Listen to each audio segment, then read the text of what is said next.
नमस्ते दोस्तों, कैसे हो आप। उम्मीद करती हूँ अच्छे होंगे। रोज की तरह मैं आज आप लोगों के लिए लाई हूँ ढेरों टिप्स। और ये ऐसे टिप्स हैं जिसे आप यूज करके ना सिर्फ अपना टाइम बचा सकते हैं बल्कि पैसे भी बहुत ज्यादा बचा सकते हैं। तो चलिए जानते हैं कौन सी वो टिप्स एंड ट्रिक्स। और आप मेरे चैनल में नए हैं तो प्लीज मेरे वीडियो को लाइक करें, सब्सक्राइब करें और शेयर करना ना भूलें। तो चलिए जानते हैं कौन से वो टिप्स एंड ट्रिक्स। सबसे पहले टिप्स एंड ट्रिक्स है तवा को लेकर। अक्सर हम लोग तवा में पराठे बनाते हैं या फिर रोटी बनाते हैं तो तवा हमारी जो है ना वो इतनी गंदा हो जाता है। तो भाई तवा को साफ़ कैसे करना है, तो सबसे पहले तो गैस ऑन करना है, गैस में तवा रखना है, उसके बाद में इसमें ही डालना है पानी, उसके बाद में इसमें डालना है फिटकौड़ी। पानी बहुत ज़्यादा ना डालें, अगर कप से बोलेंगे तो हाफ कप के करीब पानी डालें और इसमें ही फिटकौड़ी डालना है। और फिटकौड़ी की सहायता से इन्हें अगर आप अच्छी तरह से साफ़ करोगे, घसोगे, तो आप देखोगे कि बहुत ही आसानी से हमारे जितने भी जो तवा है वो अच्छी तरह से साफ़ हो गया है। देखिए मैं फिटकौड़ी से साफ़ कर रही हूँ, हाथ से ना करें क्योंकि गर्म है। गैस को इस समय बंद कर दें क्योंकि पानी बहुत ज़्यादा गर्म नहीं करना है, थोड़ा सा ही गर्म करना है।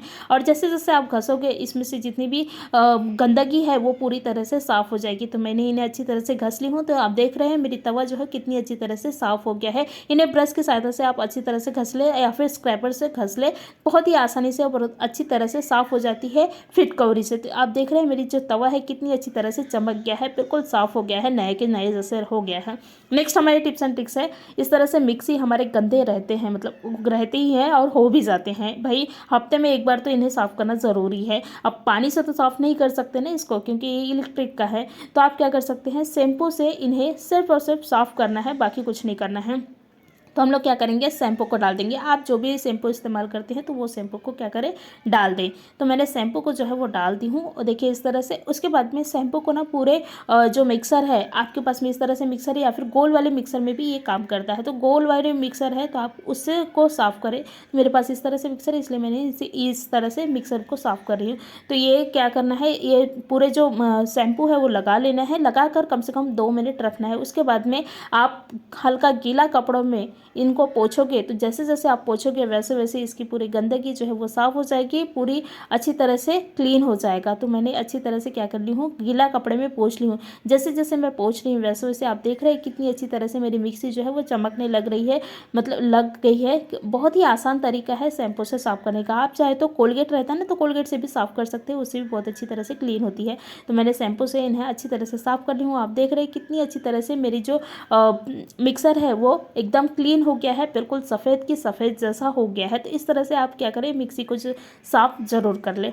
नेक्स्ट हमारे टिप्स एंड ट्रिक्स है, हमारे घर पे चूहे वगैरह बहुत ज़्यादा रहते हैं। तो भाई चूहों को भगाना कैसे है, तो करना क्या है, एक प्लेट लेना है, उसके बाद में उसमें ही डालना है आटा, उसके बाद में इसमें ही डालना है चीनी, उसके बाद में इसमें ही डालेंगे हम लोग लाल मिर्च पाउडर। आपके पास में हरी मिर्च है तो वो भी डाल सकते हैं काट कर। तो उसके बाद में हम लोग डालेंगे इसमें विनेगर और ये जो चीज़ें हम लोग डाले हैं उससे क्या होती है कि चूहों के ना पेट में गड़बड़ होती है, उनको बेचैनी होती है और चूहे जो है वो भाग जाते हैं। ये सब चीज़ें डालकर क्या करना है, अच्छी तरह से मिक्स कर ले। मिक्स करने के बाद में इन्हें थोड़े थोड़े पानी डालकर आप क्या करें, डो तैयार कर लेना है। जैसे हम लोग रोटी बनाने के लिए डो तैयार करते हैं ना, बिल्कुल उसी तरह से डो जो है वो तैयार करना है। तो डो बहुत ज़्यादा गीला नहीं होना चाहिए, हल्का सा कड़क रहे, जैसे कि हम रोटी बनाने के लिए डो जो है वो तैयार करते हैं उसी तरह से। तो हमारी जो डो है वो तैयार हो गई है।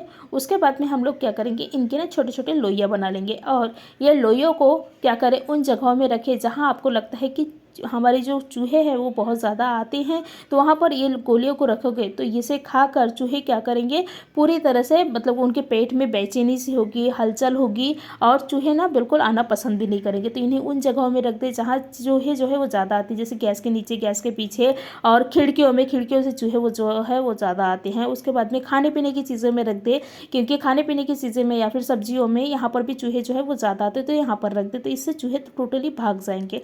नेक्स्ट हमारे टिप्स एंड ट्रिक्स है प्याज को लेकर। अक्सर हम लोग प्याज को चाकू की सहायता से कट करते हैं।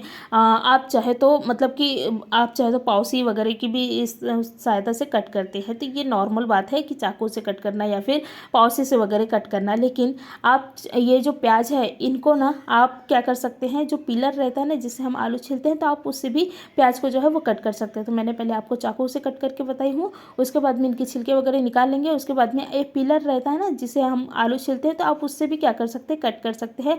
बहुत ही बारीक बारीक जो है ना वो कट होती है ये पीलर से। मैंने क्या की हूँ अच्छी तरह से, ये देखिए पीलर की सहायता से इन्हें कट कर ली हूँ। कितनी बारीक बारीक हमारी जो प्याज है वो कट हुआ है। तो अगर बहुत ज़्यादा आपको बारीक स्लाइसेस चाहिए तो आप क्या कर सकते हैं, इस तरह से पीलर से जो है वो छील सकते हैं। और आपको थोड़ा सा मोटा मतलब कि प्याज चाहिए तो आप क्या कर सकते हैं, ग्लास रहती है ना हमारे घर पे, मतलब जो ये देखिए इस तरह से ग्लास, तो इस तरह से ग्लास से भी आप क्या कर सकते हैं, प्याज को कट कर सकते हैं। कभी कभी होता है हमारे पास में चाकू नहीं है, पिलर नहीं है, तो आप इस तरह से ग्लास की सहायता से भी क्या कर सकते हैं, प्याज को जो है वो कट कर सकते हैं। थोड़े बड़े बड़े स्लाइसेस में होते हैं लेकिन कोई बात नहीं, लेकिन होते ज़रूर हैं। तो इस तरह से आप क्या कर सकते हैं, ग्लास की सहायता से भी कट कर सकते हैं। तो मैंने ग्लास की सहायता से कट कर ली, कितनी आसानी से कट जो है वो हो गया है। उसके बाद में इसको जो छिलके रहते हैं ना, तो इसके छिलके ना जो छिपकलियाँ वगैरह रहती है ना उसको भगाने का काम करती है। तो इनके जो ऊपर का परत है उसको ले और एक सेफ्टी पिन में डाल देना है। देखिए इसके इस तरह से छाले बोल सकते हैं, या फिर जो प्याज का ऊपर का परत रहता है ना तो उसको इस तरह से डाल दे सेफ्टी पिन में। सेफ्टी पिन को बंद कर ले और इन्हें उन जगहों में रखे जहाँ आपको लगता है कि छिपकली जो है वो ज़्यादा आती है, तो वहाँ पर रखें। क्या होता है, इसका जो स्ट्रॉन्ग स्मेल है ना, तो इसके स्मेल से ही छिपकली जो है वो भाग जाती है। तो मैं इन्हें खिड़कियों में रखूँगी, क्योंकि खिड़कियों से ही छिपकली जो है वो ज़्यादा मतलब कि घूमते रहते हैं, वो आते भी हैं। तो यहाँ पर रख दे, तो इससे क्या होगी, आपके घर पे छिपकली जो है वो बिल्कुल भी नहीं आएंगी। नेक्स्ट हमारी टिप्स एंड ट्रिक्स है, इस तरह से जो टाइल्स रहता है वाइट टाइल्स, तो इसमें ना ये जो रहता है ना रेसे मतलब कोने, तो वहाँ पर ज़्यादा गंदा हो जाता है। तो भाई उनको साफ़ कैसे करना है, तो आप क्या कर सकते हैं, हार्पिक से इनको साफ़ कर सकते हैं।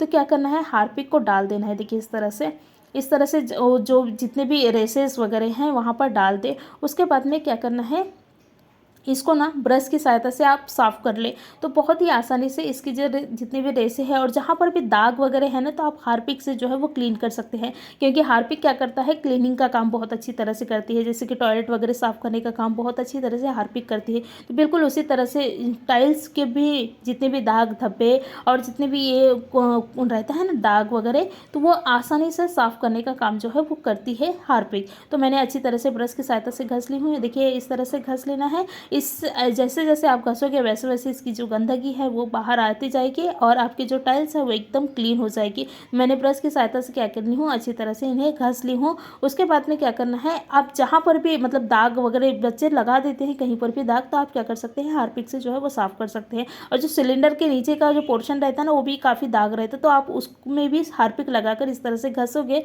तो बिल्कुल साफ़ हो जाते हैं, मतलब दाग फ्री हो जाते हैं। उसके बाद में क्या करना है, एक मेरे पास इस तरह से पुराने मोजे हैं जो फटे हुए हैं, तो मैं उनसे पूछूंगी, क्योंकि जो अच्छे कपड़े हैं उससे तो हम पूछ नहीं सकते इसको, क्योंकि ये एसिड रहता है ये हार्पिक में। तो क्या करें, इनको अच्छी तरह से पोंछ ले, जहाँ पर भी दाग है वो अच्छी तरह से पोंछ ले, तो आप देखोगे कि हमारे जो टाइल्स है उसके दाग जो है वो पूरी तरह से क्लीन हो गया है अच्छी तरह से। देखिए इस तरह से। और आप मेरे वीडियो को कौन से शहर से कौन से गाँव से देख रहे हो, तो प्लीज़ मुझे गाँव या शहर का नाम जो है वो कमेंट करें, तो मुझे भी पता चलेगा मेरी वीडियो जो है कहाँ कहाँ तक पहुँच रही है।